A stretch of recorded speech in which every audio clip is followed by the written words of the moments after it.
देखिए भाई, मैं यहाँ आकर प्रेस कर रहा हूँ। मोदी जी अभी थोड़े दिन पहले सभा करने के लिए आने के लिए निकले थे, जा नहीं पाए। अब ममता बनर्जी कह रही कि हम उनके साथ हैं। अगर उनको ये भ्रांति फैलानी है तो फैलाएं। भारतीय जनता पार्टी का कोई नेता घुसपैठियों को आश्रय देने वाले के साथ नहीं रह सकता। ये भारतीय जनता पार्टी का सिद्धांत है और हम सब भारतीय जनता पार्टी के कार्यकर्ता से लेके मोदी जी तक कटिबद्ध है कि मूल समेत तृणमूल कांग्रेस की सरकार को हम उखाड़ कर फेंक देंगे। 300 की हत्या भी हुई है। फ्री एंड फेयर इलेक्शन कैसे होगा अगर मतलब लोग जा ही नहीं पाएंगे बूथ पर? तो देखिए, ऐसी ही नीतियां अपनाई थी कम्युनिस्टों ने, मगर सत्ता परिवर्तन हुआ या नहीं हुआ। ऐसी ही नीतियां अपनाई थी उत्तर प्रदेश में समाजवादी पार्टी ने, सत्ता परिवर्तन हुआ या नहीं हुआ। लोकतंत्र में जनता महान होती है और जनता जब तय कर सकती है, कर लेती है, किसी भी तानाशाह का कुछ नहीं चलता। क्यों इसको अरेस्ट नहीं किया जाता? क्यों उस पर केस दर्ज नहीं होता? क्यों इसको वापस भेजा नहीं जाता? जवाब है क्या आपके पास? क्या बंगाल की मुख्यमंत्री ये जवाब दे सकती है कि असम में घुसपैठ क्यों बंद हो गई? त्रिपुरा में घुसपैठ क्यों बंद हो गई? गुजरात और राजस्थान की बॉर्डर पर घुसपैठ क्यों नहीं होती है? पंजाब की बॉर्डर पर घुसपैठ क्यों नहीं होती है? कश्मीर की बॉर्डर पर घुसपैठ क्यों नहीं होती है? सिर्फ बंगाल में क्यों होती है? क्योंकि आपकी निगहबानी में घुसपैठ कराई जाती है और बंगाल को धीरे धीरे डेमोग्राफी चेंज कर कर आपकी वोट बैंक को पुख्ता करनी चाहती है। मगर ये लंबा नहीं चलेगा। बंगाल की जनता अब जान गई है और इसके खिलाफ लामबंद भी हो रही है। और मुझे मालूम है अगला चुनाव घुसपैठियों को निकालने के मुद्दे पर और घुसपैठ रोकने के मुद्दे पर लड़े जाने वाला है, क्योंकि न केवल ये बंगाल का अब मामला रहा है।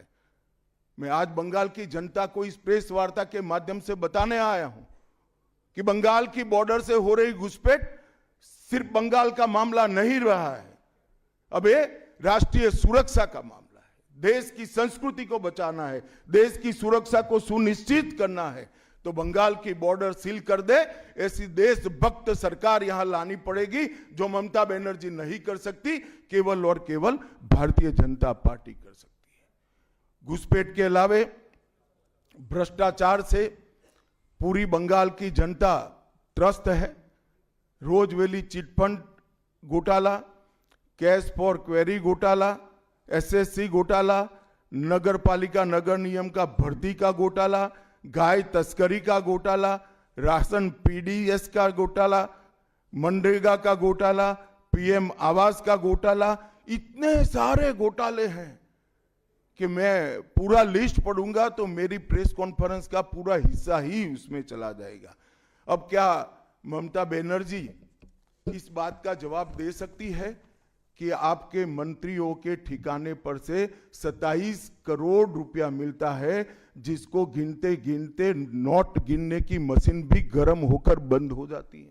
जाते हैं ज्योति प्रिय मलिक जेल में जाते हैं, अनुव्रत मंडल जेल में जाते हैं, जीवन कृष्ण शाह जेल में जाते हैं, माणिक भट्टाचार्य जेल में जाते हैं, चंद्रनाथ सिन्हा जेल में जाते हैं, परेश पाल जेल में जाते हैं, कुंतल घोष जेल में जाते हैं, फिरहाद हकीम वो भी आरोपी बनाए जाते हैं, शोभन चैटर्जी आरोपी बनाए जाते हैं, कुणाल घोष 3 साल जेल में रहकर आते हैं, और आप कहती है कि भ्रष्टाचार नहीं हो गया, हो रहा है। आप आंख मूंद लिए ही हो भ्रष्टाचार के लिए, मगर बंगाल की जनता अपनी आंख बंद कर कर नहीं बैठी है। गरीब बंगाल की जनता के अधिकार का पैसा आपकी कैडर की भेंट चढ़ रहा है, आपको इसको जवाब देना पड़ेगा। महिलाओं की सुरक्षा एक बहुत बड़ा मुद्दा बना है और अधिकृत रूप से कहा जाता है कि महिलाएं 7 बजे के बाद अपने हॉस्टल और घर से न निकले। हम कौन से जमाने में जी रहे हैं? मुगल काल में जी रहे हैं क्या?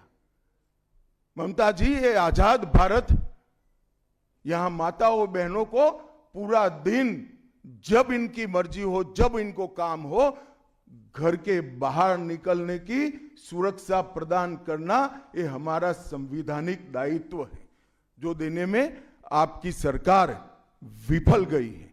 आरजी कर मेडिकल कॉलेज का मामला हो, संदेश खाली का मामला हो, दुर्गापुर मेडिकल कॉलेज का मामला हो, साउथ कॉलेज लॉ कॉलेज का मामला हो, हर जगह बेटियां असुरक्षित हैं और ढेर सारे लोग और ढेर सारी माताएं बहनें ये अत्याचार से तंग आ चुकी है, असुरक्षा से तंग आ चुकी, वो भी राह देख रही है कि कब वोट देने का अधिकार आए और हम ये निकम्मी तृणमूल कांग्रेस की सरकार को हटा दें।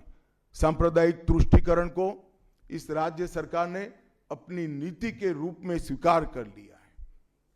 अब मरहम लगाने का प्रयास हो रहा है, मैं सुबह से देख रहा हूं, मगर अब मरहम लगाने से कुछ नहीं होता है। हृदय पर, बंगाल की हिंदुओं के हृदय पर घाव इतना गहरा बैठ गया है कि कोई मरहम काम नहीं आएगा। अब आपका जाने का समय। देखिए भाई, मैं यहां आकर प्रेस कर रहा हूं, मोदी जी अभी थोड़े दिन पहले सभा करने के लिए आने के लिए निकले थे, जा नहीं पाए। अब ममता बनर्जी कह रही कि हम उनके साथ हैं। अगर उनको ये भ्रांति फैलानी है तो फैलाएं। भारतीय जनता पार्टी का कोई नेता घुसपैठियों को आश्रय देने वाले के साथ नहीं रह सकता। ये भारतीय जनता पार्टी का सिद्धांत है और हम सब भारतीय जनता पार्टी के कार्यकर्ता से लेके मोदी जी तक कटिबद्ध है कि मूल समेत तृणमूल कांग्रेस की सरकार को हम उखाड़ कर फेंक देंगे। 300 की हत्या भी हुई है। फ्री एंड फेयर इलेक्शन कैसे होगा अगर मतलब लोग जा ही नहीं पाएंगे बूथ पर? तो देखिए, ऐसी ही नीतियां अपनाई थी कम्युनिस्टों ने, मगर सत्ता परिवर्तन हुआ या नहीं हुआ।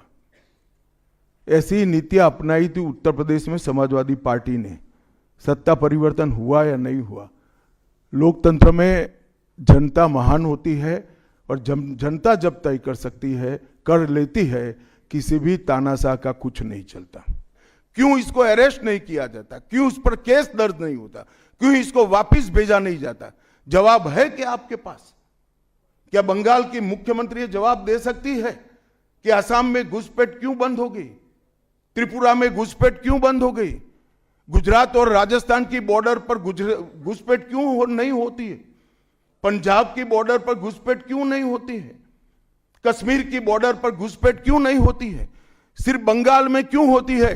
क्योंकि आपकी निगहबानी में घुसपैठ कराई जाती है और बंगाल को धीरे धीरे डेमोग्राफी चेंज कर कर आपकी वोट बैंक को पुख्ता करनी चाहती है। मगर ये लंबा नहीं चलेगा। बंगाल की जनता अब जान गई है और इसके खिलाफ लामबंद भी हो रही है। और मुझे मालूम है अगला चुनाव घुसपैठियों को निकालने के मुद्दे पर और घुसपैठ रोकने के मुद्दे पर लड़े जाने वाला है।